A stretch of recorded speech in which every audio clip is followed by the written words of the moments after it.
In the psychology of the modern civilized human being, it is difficult to overstate the significance of the house.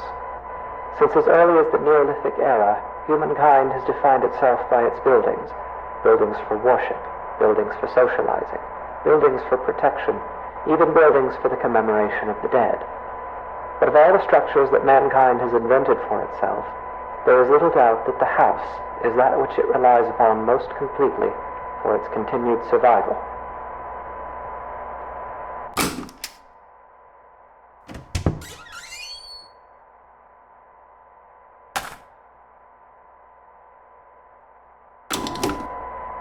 The house is one of the key elements that separates modern humanity from its more primitive antecedents.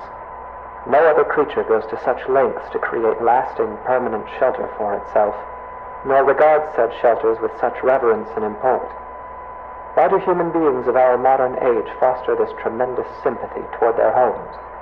There are many reasons, of course, but perhaps it is due in some small part to seeing them as a reflection of ourselves.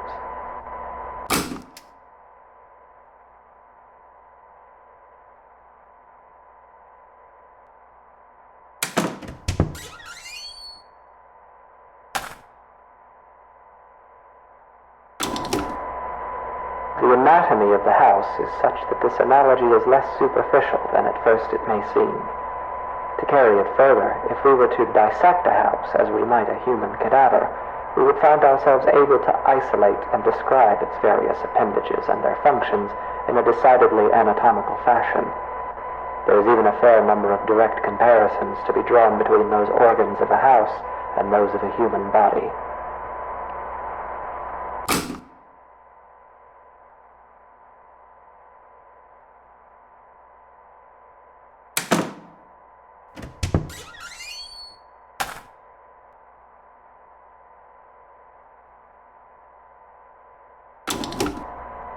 For example, let us examine the living room. Often the dominant space of a house's ground level, as well as typically the center of activity in a well-populated home, the living room is very much the heart of the house. While a human heart circulates blood to oxygenate the body's extremities, the living room circulates people, activity, communication. It is the room most likely to be found beating, as active and vivacious as its name would imply. The comparison is only strengthened when we consider also that the living room is most commonly the room to contain the fireplace, making it additionally a locus of actual physical heat.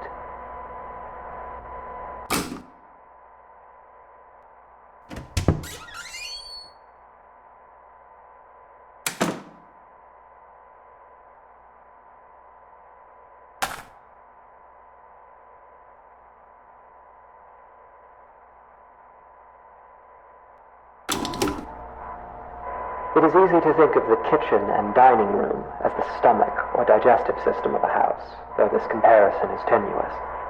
By contrast, the function and analog of a bathroom should be immediately obvious.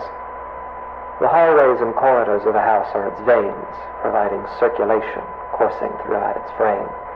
A staircase bears more than a passing resemblance, both physically and symbolically, to a spine. The windows of a house serve much the same purpose as eyes, and anyone who has ever rounded a bend or a long drive and come suddenly face to face with a tall, dark manor will tell you that it is difficult to shake the impression that the house, through its lightless windows, is a creature capable of vision and intelligence.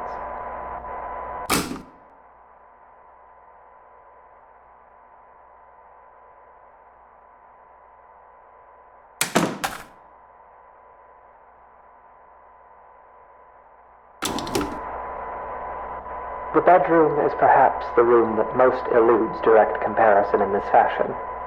At a stretch, and allowing for a bit of poetic sympathy, it might be said that the bedroom is not unlike the human mind, or those parts of it which dictate thought and imagination. In the bedroom, dreams are dreamt, passions are ignited, epiphanies are experienced in cold sweat at early hours. In the bedroom is where people invariably spend the majority of their time, though comparatively little of it whilst conscious.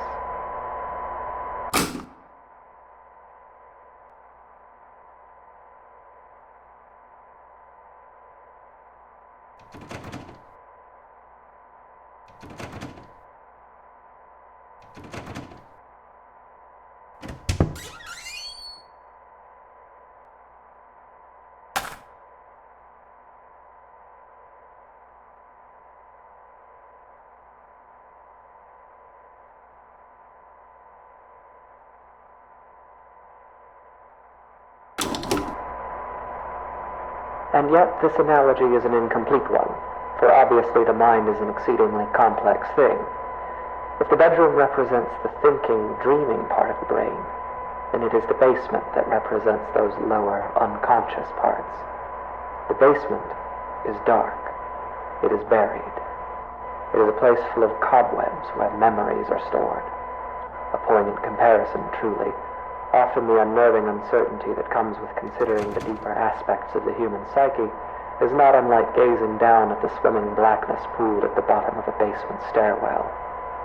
It is a place we spend our childhoods filling with monsters that will lay for years in patient silence. It is a place that, barring some specific errand, we seldom ever want to go.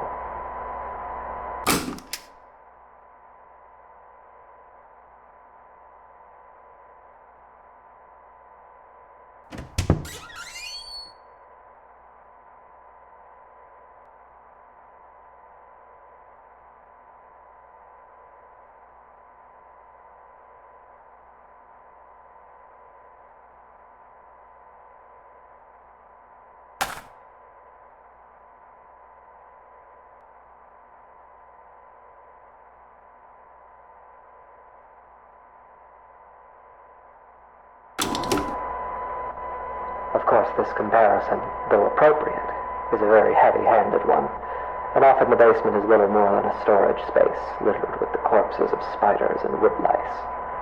While poets and psychoanalysts no doubt dread the thought of a dark basement, in truth, it is the bedroom, the waking mind, that place of dreams, that is actually the most frightening of all.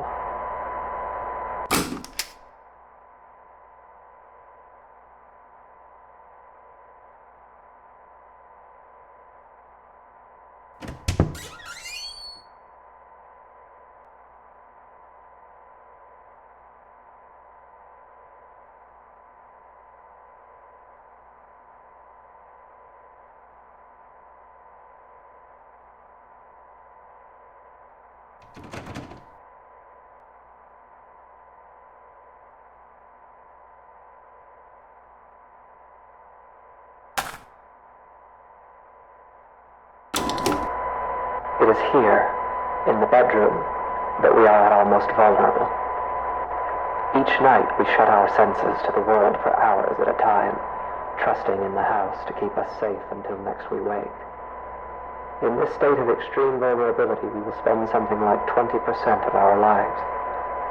Anything might stand beside us, watch us, keep us company until dawn, and we would never perceive it. We can only pray that the house will not let such things carry on as we sleep. In this way, during these hours, the bedroom seems less like a mind and more like a mouth. For it is here that the house is most likely to betray us. It is here that we place ourselves most at the house's mercy and spend each night hoping that it will not bite down.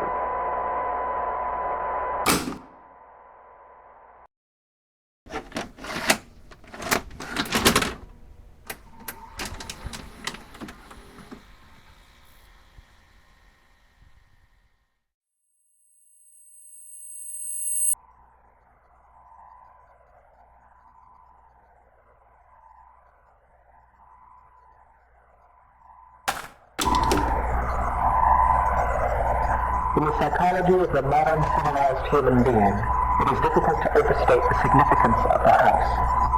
Since as early as the Neolithic era, humankind has defined the era of the dead. But of all the structures that mankind has invented for itself, there is little doubt that the house is that which it relies upon most completely for its continued survival.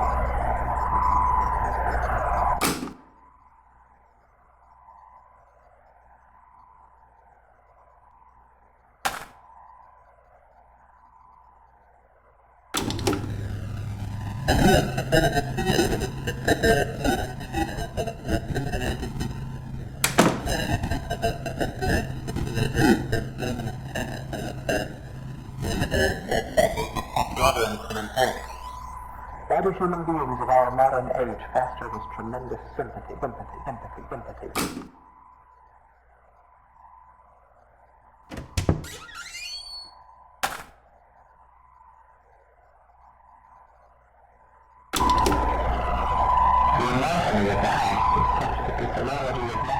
official when it posts no soon. To tell you further, if we were to dissect the house and unite humans together, we would find ourselves able to isolate and describe its various appendages and their functions in a decidedly anatomical fashion.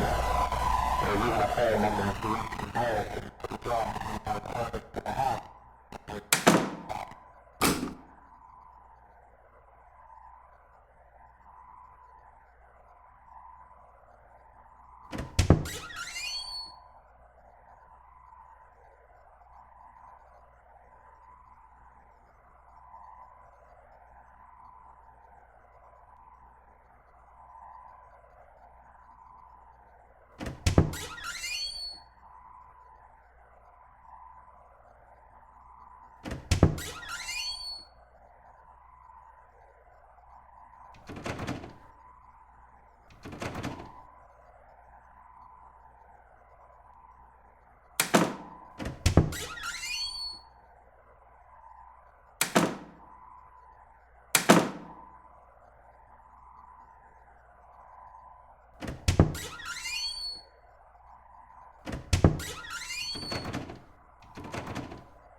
It is easy to think of the kitchen and dining room as the stomach or digestive system of a house, though this comparison is tenuous. By contrast, the function and analog of a bathroom should be immediately obvious. The highways and corridors of a house are its veins, providing circulation coursing throughout its frame. A staircase bears more than a passing resemblance, both physically and symbolically, to a spine. The windows of a house serve much the same purpose as eyes, while anyone who has ever rounded a bend on a long drive and come suddenly face to face with a pale, dark manor will tell you that the house is a creature capable of...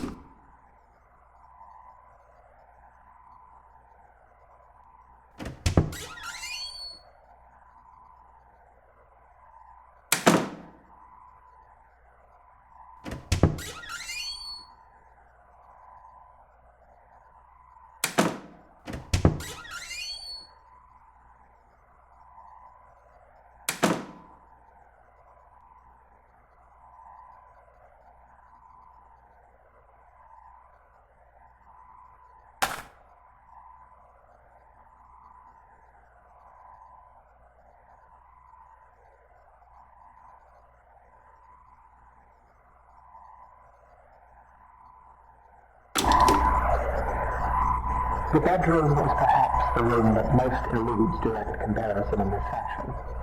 at a stretch and allowing for a bit of poetic sympathy, it might be said that the bedroom is not unlike the human mind, or those parts of it which dictate thought and imagination. In the bedroom, I dream that there are teeth growing all over me, everywhere on me and in me, like cysts or bone spurs. They're loose, but I can't remove them because I have no hands. I look out through the bedroom window and I see a truck approaching. A young man steps out, approaches, and enters through the front door. His body is covered in swollen ticks the size of quarters. He's walking through the downstairs hallway and laughing. He begins urinating on the wall. He spits on the carpet. He's moving through the first floor, breaking and upsetting things. He goes to the basement and stands at the top of the stairs. I'm angry at him, so I slam the door and he falls down. I can feel his bones snapping. The ticks are bursting, oozing old black blood everywhere. I can feel him being ground up, dissolved and torn, splitting and shredding. I leave the door closed. I close my eyes and try to sleep. The teeth continue growing on me until there's nothing left of me but teeth and gums and sinew. The basement is dark.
we were to dissect the house, we would find organs and stomach, brains and minds and eyes. Dreams and memories and come mouth that will bite down.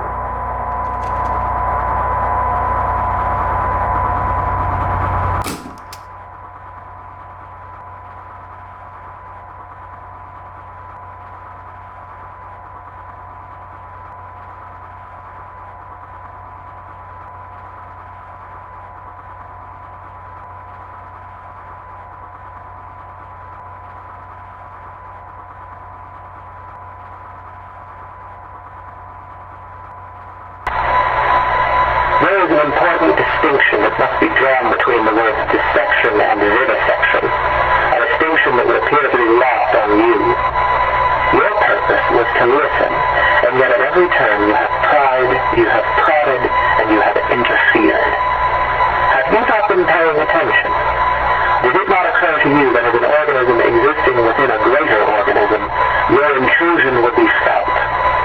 And still you harassed. And now, like the wayward spider who witlessly settles upon a sweeper's tongue, you will be swallowed.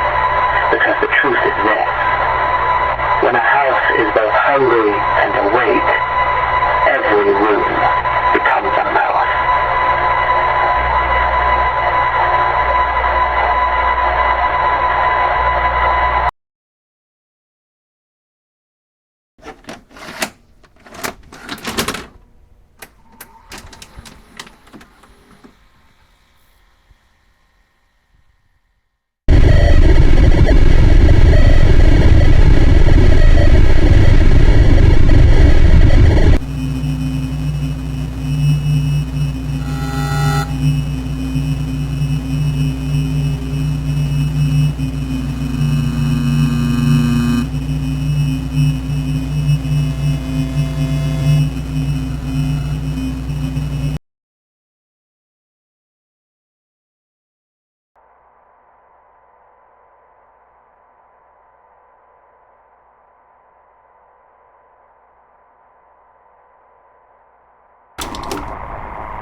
What happens to a house when it is left alone?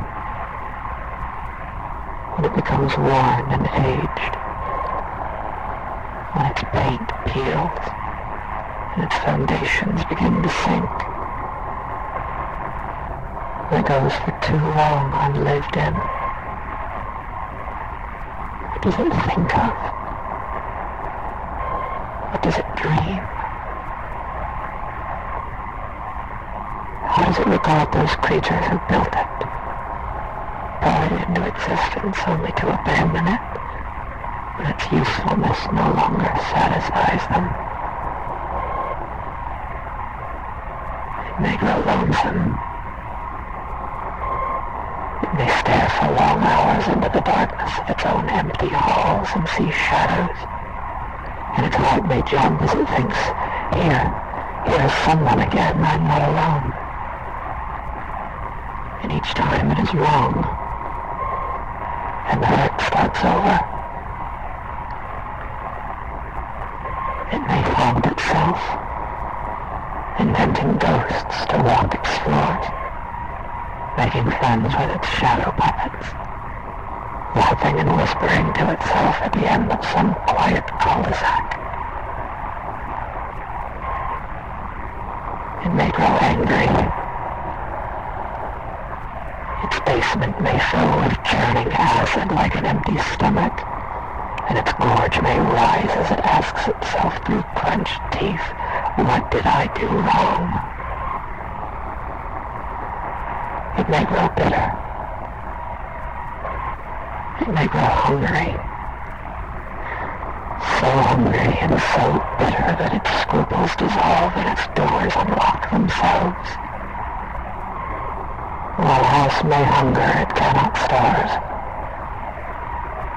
And so, in fever and anger and loneliness, it may simply lie in wait. Doors open. Shades drawn. Hallways empty. Hungry.